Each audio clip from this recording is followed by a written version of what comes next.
진정한 예배가 숨쉬는 교회, 주님이 주인 되시는 교회, 믿음의 기도가 쌓이는 교회, 최고의 찬양을 드리는 교회.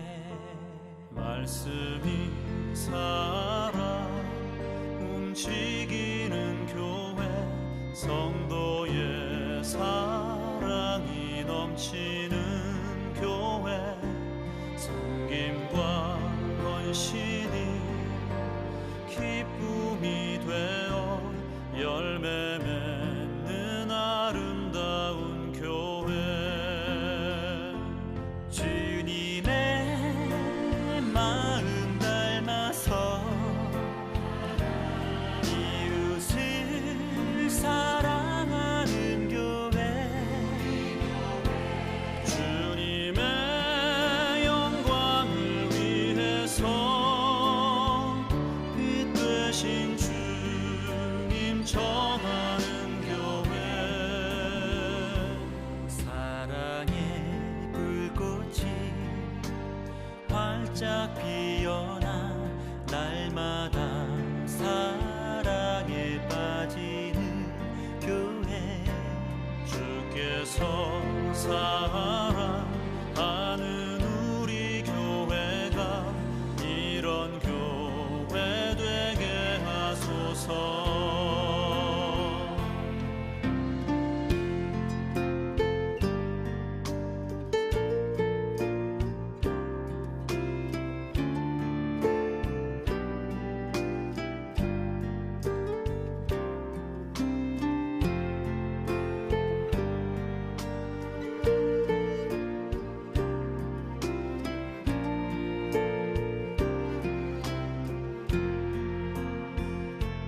말씀이 살아 움직이는 교회, 성도의 사랑이 넘치.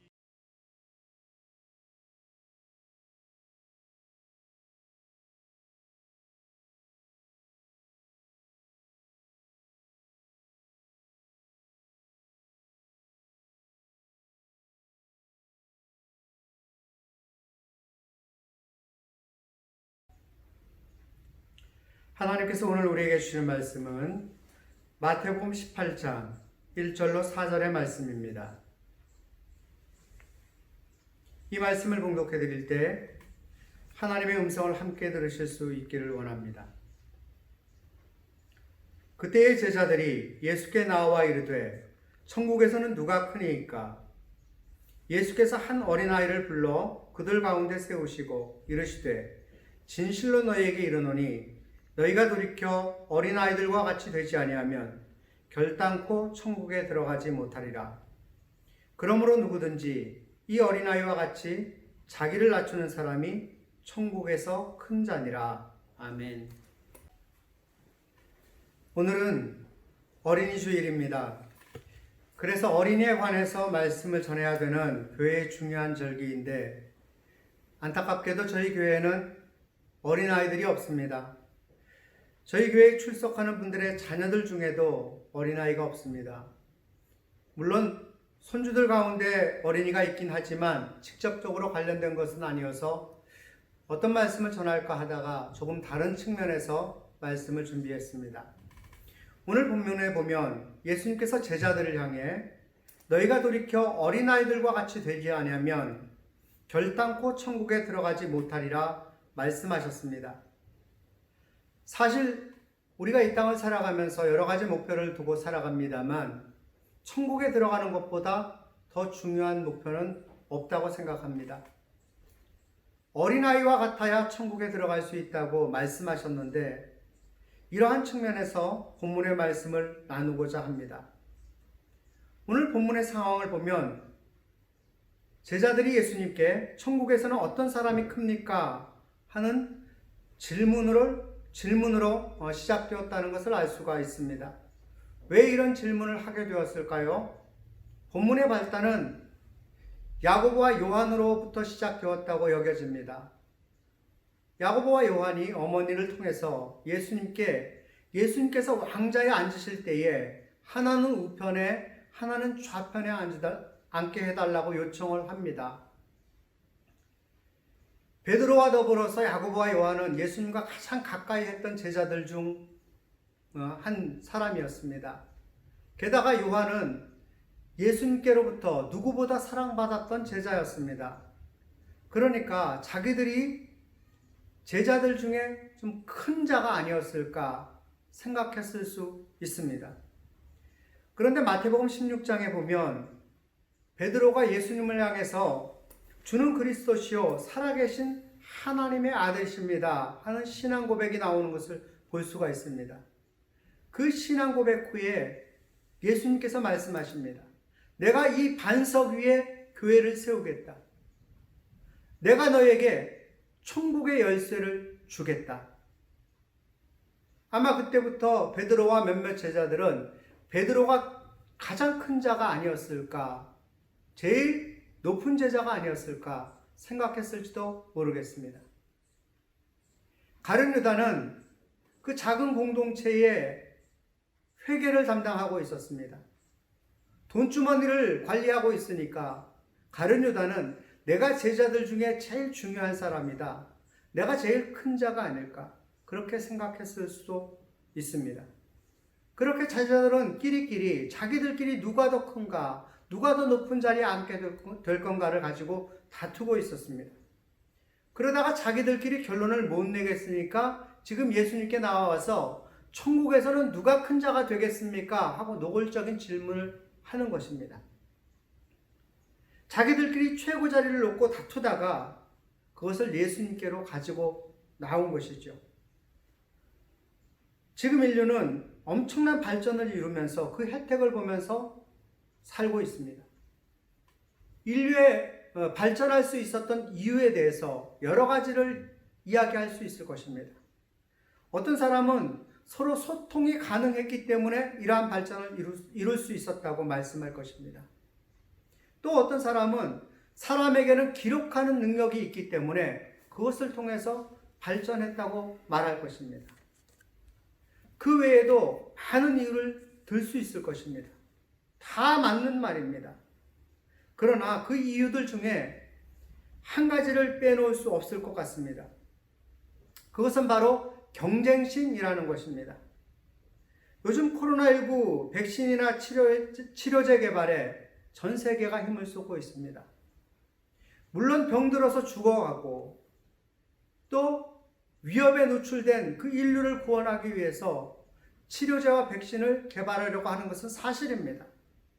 그러나 회사의 입장에서 보면 코로나19의 치료제나 백신을 누가 먼저 개발하느냐에 따라 그 회사의 입지가 완전히 달라질 수 있습니다. 먼저 개발하게 되면 아주 대박을 맞게 되는 것이죠. 그래서 다른 회사보다, 다른 나라보다 조금이라도 더 빨리 개발하려고 애쓰고 있는 것이 사실입니다. 사람들은 강력한 국가를 이루기 위해서 전술을 경쟁하고 무기를 경쟁합니다. 회사에서는 인재 영입을 경쟁합니다. 스포츠를 통해서도 경쟁이 있어 왔음을 알 수 있습니다. 조금 더 빨리, 조금 더 멀리, 조금 더 높이, 조금 더 나은 기록을 위해서 애쓰고 경쟁하고 있는 것입니다. 이런 경쟁을 통해서 인류는 발전을 이루게 되었습니다. 중요한 것은 경쟁이라는 것은 긍정적인 측면이 있는 것이 사실이지만 부정적인 면도 많다는 것입니다. 다른 것은 다 제쳐두고라도 우리가 성경을 통해서 그러한 측면을 보게 됩니다. 가인과 아벨은 제사를 경쟁하다가 형이 아우를 죽이는 죄를 범하게 됩니다. 야곱의 아내들이었던 레아와 라헬은 아들 낳기를 경쟁하다가 가정의 부끄러운 역사를 써내려가게 되었습니다. 다윗의 아들들은 왕위를 경쟁하다가 아들이 아버지를 반역하고 아버지가 아들을 죽이고 형제가 형제를 죽이는 그러한 일이 일어나게 되었습니다. 빌립보 교회의 두 기둥과도 같았던 유오디아와 순두개를 보십시오. 그들은 경쟁을 통해서 교회를 어지럽게 만들었습니다.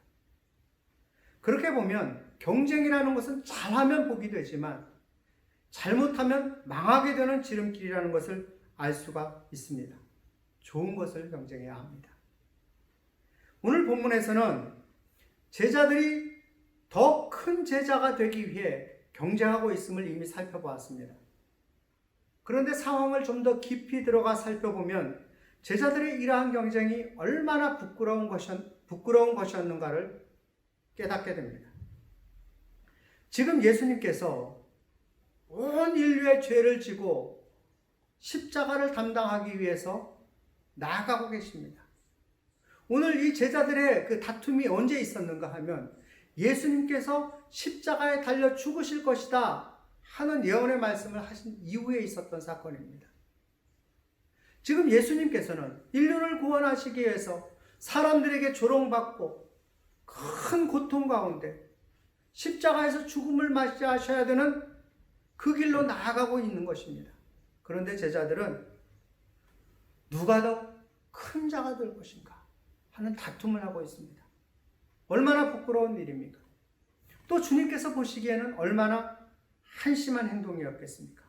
그런 제자들을 향해서 주님께서 말씀하시는 것입니다. 너희가 큰 자가 되기를 원하느냐? 천국에서 큰 자가 되려면 기준을 바꿔야 된다. 세상에서 큰 자가 되는 기준은 돈이 많은 자, 권력을 잡은 자, 힘이 있는 자이지만 천국에서 큰 자의 기준은 다르다. 천국에서 큰 자의 기준은 어린아이와 같은 자이다. 너희가 천국에서 큰 자가 되려면 어린아이와 같은 자가 되어라. 주님께서는 천국에서 큰 자가 되려면 어린아이와 같은 자가 되어야 된다고 말씀하십니다. 여러분, 우리가 세상에서 큰 자가 되기를 바라는 사람들입니까? 천국에서 큰 자가 되기를 바라는 사람들입니까? 우리는 천국에서 큰 자가 되기를 바라는 사람들입니다. 그렇다면 우리의 경쟁의 목표가 달라야 합니다. 세상에서는 권력을 잡기 위해 경쟁하고, 명예를 얻기 위해 경쟁하고, 돈을 더 많이 벌기 위해서 경쟁하고, 힘을 얻기 위해 경쟁합니다. 세상에서 큰 자가 되기 위해서입니다. 그러나 우리는 천국에서 큰 자가 되기를 경쟁하는 사람들이기 때문에 누가 더 어린아이와 같은 사람이 될 것인가를 놓고 경쟁해야 될 것입니다. 그렇다면 우리가 경쟁해야 되는 어린아이와 같은 모습은 무엇입니까? 그리고 우리가 어떤 모습을 닮아야 됩니까? 첫째로 어린아이처럼 순수함과 신뢰가 있어야 된다는 것입니다. 우리가 어린아이를 생각할 때 처음 떠올리는 것이 순수하고 잘 믿는다 하는 것입니다. 그런데 점점 자라면서 그 순수함을 잃어버립니다. 잘 믿지 못하게 됩니다. 그러고 보면 순수라는 것과 믿음이라는 것은 따로 떼어놓을 수 없는 것 같습니다. 어떤 바닷가에 한 사람이 살았습니다. 그는 해오라기와 친하게 되어서 바닷가에 나가기만 하면 해오라기가 날아와서 그의 어깨에 앉았습니다. 그는 해오라기 얘기를 아내에게 했습니다. 아내가 그러면 그 해오라기를 한 마리 좀 잡아오라고 요청을 했습니다. 그 사람이 해오라기를 잡기 위해서 다시 바닷가에 나왔는데 다시 해오라기가 날아와 앉지 않더랍니다.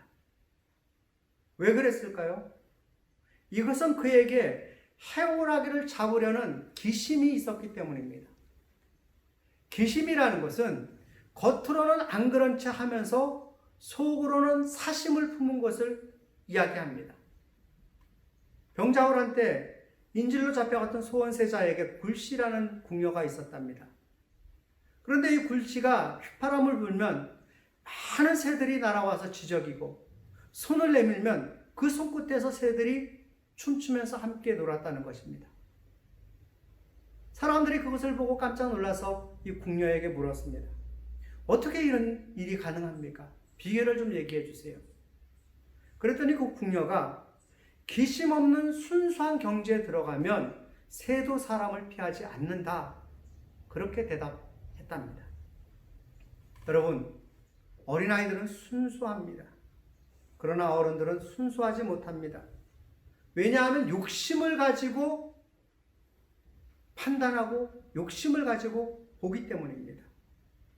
어린아이들은 사물을 그대로 봅니다. 그런데 어른들은 마음에 다른 생각을 가지고 사물을 보고 판단합니다. 그래서 정서가 순수하지 못합니다. 생각이 순수하지 못합니다. 순수함을 잃어버리고 사심으로 가득하게 되면 하나님 앞에서 은혜 받기에도 참 어렵습니다. 종교심리학자 스펜서 박사가 조사한 내용입니다. 입신을 경험하고 하나님을 만나는 깊은 신앙적 체험을 한 사람들의 나이를 조사했습니다. 1000명을 조사해 봤더니 548명이 20세 이전에 신비한 체험을 했다는 것입니다. 337명이 20세에서 30세 사이에, 그리고 96명이 30대에, 그리고 40대에 신비 체험을 한 사람은 불과 15명밖에 안 되었고요. 50대에 신비 체험을 한 사람은 4명에 불과했다는 것입니다.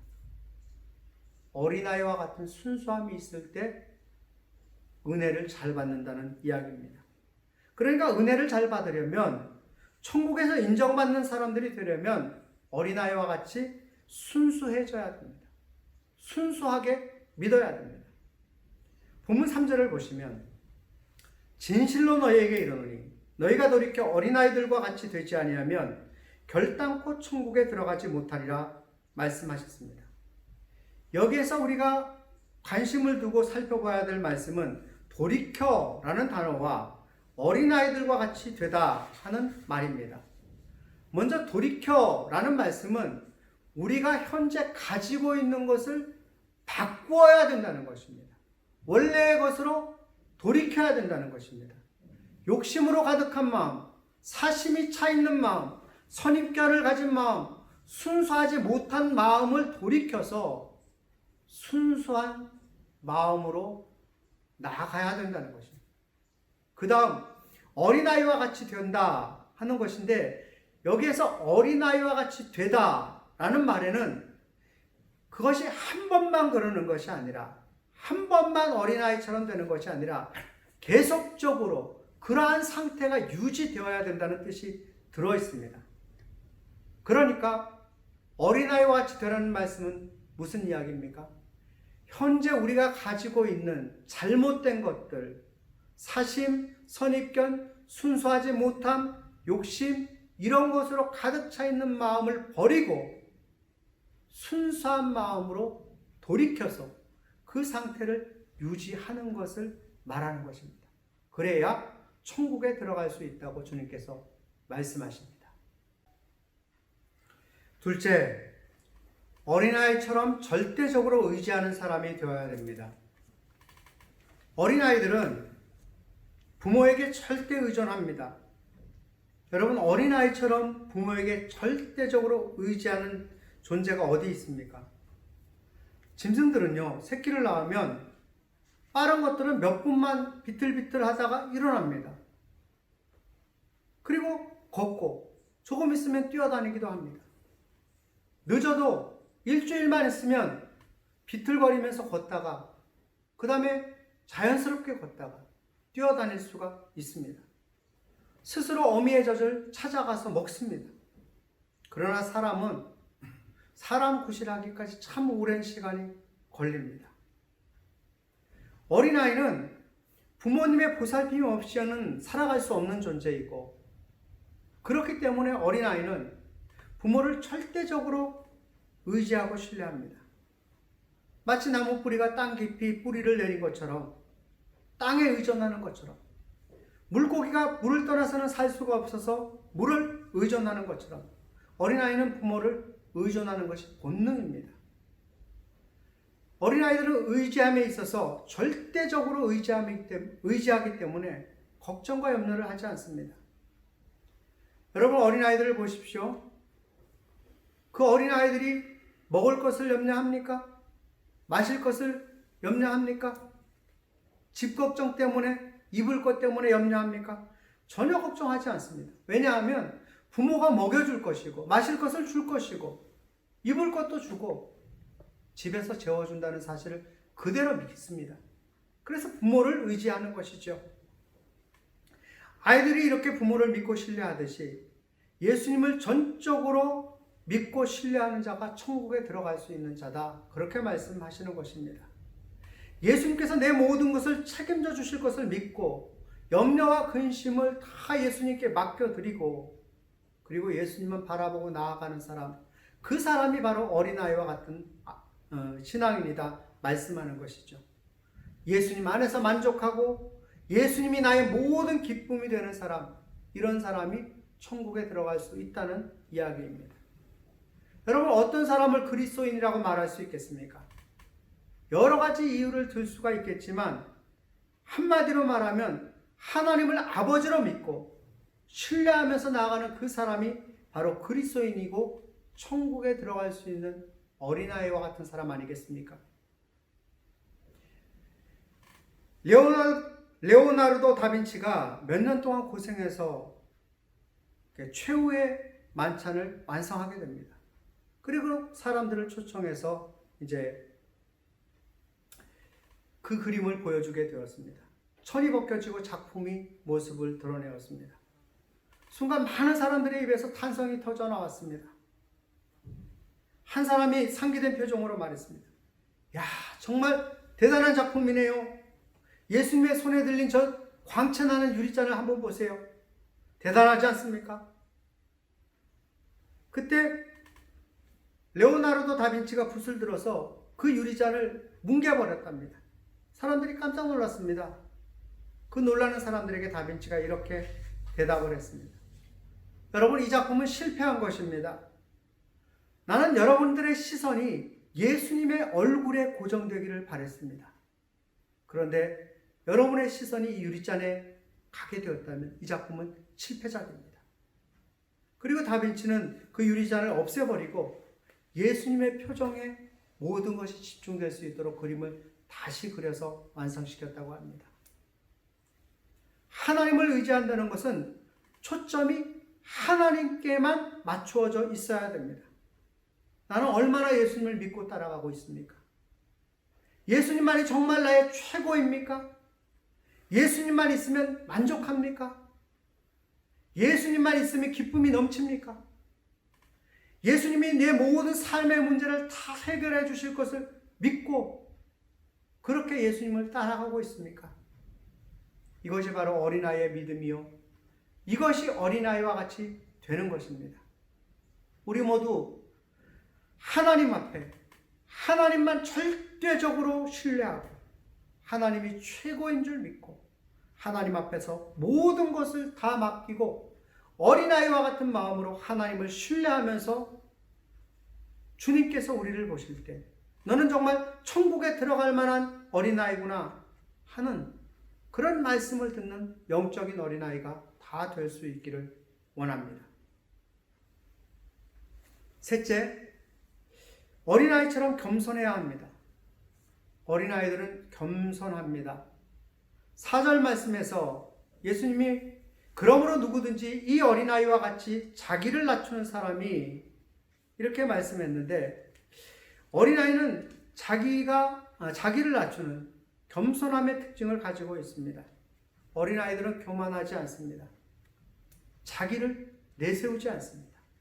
커가면서 교만해지고 또 커가면서 자기를 내세우게 되고 나를 업신여기고 무시하게 됩니다. 그러나 어린아이 때는 겸손합니다. 돈 좀 모으면 돈이 사람을 교만하게 만듭니다. 명예를 얻으면 명예가 사람을 교만하게 만듭니다. 권력을 얻으면 그 권력이 사람을 교만하게 만듭니다. 아이들이 점점 자라다가 제 모습이 좀 예쁜 것 같은 사춘기에 접어들게 되면 자기 자랑을 하기 시작합니다. 남을 무시하기 시작합니다. 그러나 어린아이 때는 그러지 않습니다. 예수님께서 말구에서 나셨다는 그 베들레헴에 콘스탄틴 대제가 어머니를 기념하기 위해 예배당을 세웠습니다. 그런데 그 예배당은 엄청나게 큰데 출입구는 딱 하나이고 그것도 좁고 높이가 아주 낮았습니다. 그래서 사람들이 그 예배당에 들어가기 위해서는 허리를 푹 숙이고 들어가지 않으면 들어갈 수 없다고 합니다. 여러분, 왜 이렇게 문을 작게 만들었을까요? 예수님을 만나기 위해서는 자기를 낮추는 사람만이 예수님을 만날 수 있다는 것을 뜻하는 것이죠. 천국에 들어가려면 어린아이와 같이 자기를 낮추는 사람이 되어야 들어갈 수 있습니다. 겸손하지 않으면 결단코 천국에 들어갈 수 없다는 이야기입니다. 어떤 사람은 재물 때문에 교만해져서 천국에 들어갈 수가 없습니다. 어떤 사람은 지위와 명예 때문에 교만해져서 천국에 들어가지 못하게 됩니다. 어떤 사람은 그 많은 학식이 자기를 교만하게 만들어서 천국에 들어갈 수 없게 만듭니다. 그러니 여러분, 이 모든 것을 다 갖추고 있다고 하더라도, 아무리 높은 지위를 가졌더라도, 아무리 많은 돈이 있더라도, 아무리 많은 명예가 찾아오더라도 자기를 낮추고 겸손하실 수 있기를 바랍니다. 여러분, 예수님께서 겸손하시지 않으셨습니까? 그분은 하나님이신데 하늘 보좌를 버리시고 이 땅에 오시고 죽기까지 복종하셨습니다. 자기를 낮추셨습니다. 사도 바울을 보십시오. 나는 죄인 중에 괴수다. 나는 사도라고 칭함을 받을 수도 없는 사람이다. 그러면서 자기를 낮추었습니다. 여러분, 하나님께서는 그런 자기를 낮추는 겸손한 사람을 들어서 쓰시지 않습니까? 가만히 생각해 보면 우리가 교만할 이유도 없습니다. 여러분, 우리가 자랑하는 것이 참 많지요. 근데 무엇을 자랑할 수 있습니까? 여러분, 나의 생명을 내 것이라고 할 수 있습니까? 내 것이라면 내 마음대로 할 수 있어야 됩니다. 여러분, 내 마음대로 내 생명을 마음대로 할 수 있습니까? 그렇다면 100년도 살 수 있고 1000년도 살 수 있고 10,000년도 살 수 있겠죠. 그러나 하나님께서 내일이라도 부르시면 가야 되는 것이 바로 우리 인생입니다. 생명이 내 것이 아닙니다. 여러분, 건강을 내 마음대로 할 수 있습니까? 운동도 해보고 좋은 것도 먹고 약도 먹지만 그렇다고 건강 내 마음대로 안 됩니다. 여러분, 지혜가 내 것입니까? 물질이 내 것입니까? 하나님께서 부르시면 모든 것이 한순간에 아무것도 아니게 됩니다. 겸손에 대해 좀 더 깊이 생각해 보면 우리가 그냥 교만한 것을 멈추는 것이 아니라 좀 더 깊은 곳까지 나아가야 된다는 것을 알 수가 있습니다. 낮추다라는 헬라어는 타페이노라는 것인데 단순한 의미의 겸손을 뜻하는 것이 아닙니다. 이것은 바로 멸시와 천대와 굴욕을 당하면서까지 자기를 낮추는 것을 의미합니다. 여러분, 우리 예수님께서 얼마나 자기를 낮추셨습니까? 하나님이신 그분이 정말 벌레만도 못한 인간들에게 굴욕과 멸시를, 조롱을 당하셨습니다. 침뱉음에 채찍질을 당하셨습니다. 생명까지 내어놓으셨습니다. 인류를 구원하시기 위해서 십자가에 달리는 그 순간에 네가 만약에 하나님의 아들이면 그곳에서 내려와 봐라. 사람들의 조롱을 참으셔야만 됐습니다. 여러분, 바로 이것이 진정한 겸손입니다. 하나님을 위해서, 사람들을 위해서 자기를 낮추되 멸시와 굴욕을 참아내면서까지 낮추는 것, 이것이 바로 진정한 겸손입니다. 또 하나를 생각해 볼 수가 있습니다. 복음서를 보면 두 개의 대화를 발견할 수가 있는데 하나는 빌라도의 대화이고 또 하나는 예수님의 대화입니다. 빌라도의 대화는 무엇이었습니까? 예수님을 십자가에 못 박도록 하기 위해서 그 책임을 지지 않기 위해서 자기를 회피하기 위해 손을 씻는 대화였습니다. 의인의 피를 씻는 범죄의 대하였습니다. 나만 살겠다는 대하입니다. 세상에서는 어떤 문제가 일어나면 책임지는 사람이 없습니다. 자기만 도망가려고 합니다. 여러분, 근데 예수님의 대하는 어떤 대하입니까? 사람들을 섬기고 더러움을 씻어내는 대하였습니다. 예수님은 대하를 준비하시고 제자들의 발을 씻겨주십니다. 여러분, 우리가 겸손의 모습을 취할 때 바로 예수님께서 대하를 통해 제자들을 씻겨주신 것 같은 그런 모습으로 나아가야 될 것입니다. 말씀을 정리하겠습니다. 우리가 어린아이와 같이 되지 않으면 결단코 천국에 들어갈 수 없다고 예수님께서 말씀하셨습니다. 어린아이와 같이 순수해야 됩니다. 어린아이처럼 하나님만 의지해야 됩니다. 어린아이처럼 겸손해야 됩니다. 말씀을 마무리하면서 예화 하나를 더 들려드리겠습니다. 탈무드에 이런 이야기가 있습니다. 비누공장 주인이 랍비와 함께 길을 걸어가고 있었습니다. 비누공장 주인이 랍비에게 이렇게 물었습니다. 신앙의 역사가 이렇게 오랫동안 지속되어 왔는데 이 사회는 왜 이렇게 문제가 많고 복잡하고 고통이 많습니까? 이 말을 듣고도 랍비는 조용히 걷기만 합니다. 한참 걷는 도중에 길거리에서 놀고 있는 어린아이들을 만나게 되었습니다. 랍비는 비누공장 주인에게 그 놀고 있는 아이들을 가리키면서 얘기를 합니다. 보십시오. 이 아이들이 이렇게 더러운 옷을 입고 있는데 왜 이럴까요? 저기 보십시오. 저기 당신이 운영하는 비누공장이 있지 않습니까? 그 비누공장에서 수없이 많은 비누를 만들어내는데 왜 이 어린 아이들은 이렇게 더러운 옷을 입고 있을까요?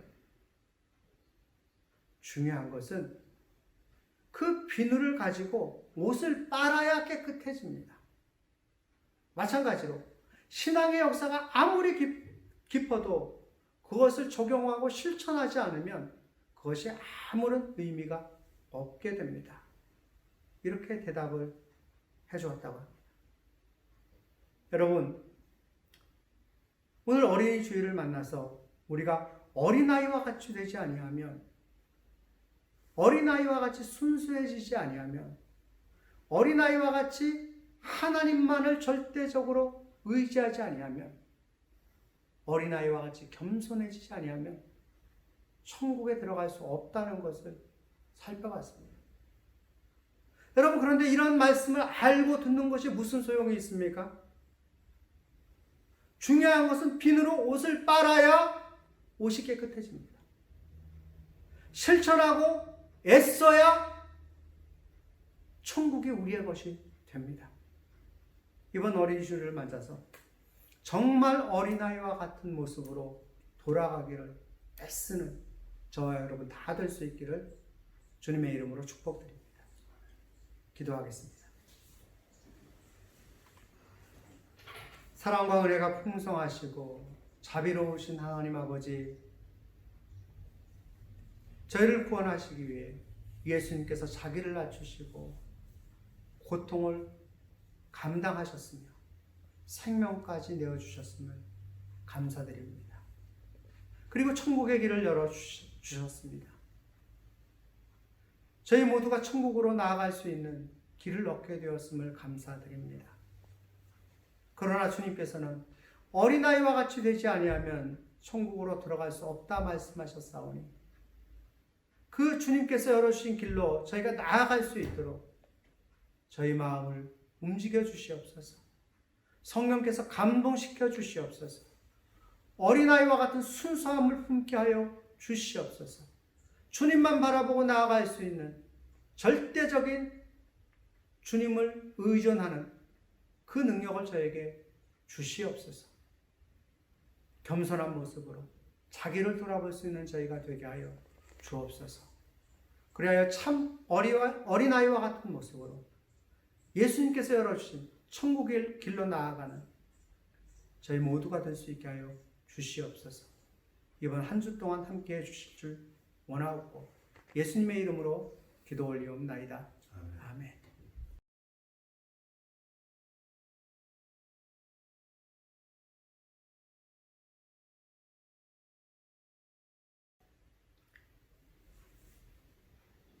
이제는 이 땅에 오셔서 겸손의 모습을 보여주신 예수님의 은혜와